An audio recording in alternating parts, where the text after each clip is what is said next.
গিফটের বিনিময়ে তারা খরচাটা নিত না।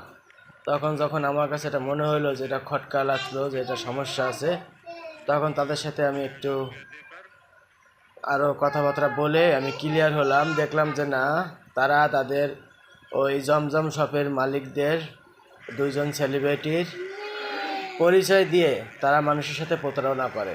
তখন আমি তাদের প্রতারণায় না পড়ে আমি আমার নাম্বারটা তাদের নাম্বারটা আমার মোবাইল থেকে আমি ব্লক করে দিলাম।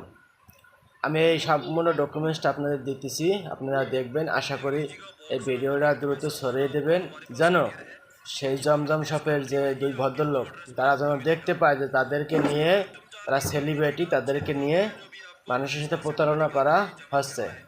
অবশ্যই ভিডিওটা ভালো লাগলে সবাই শেয়ার করে দেবেন এবং সবার কাছে দ্রুত পৌঁছে দেবেন, যেন অন্য কেউ প্রতারিত না হতে পারে। আসসালামু আলাইকুম।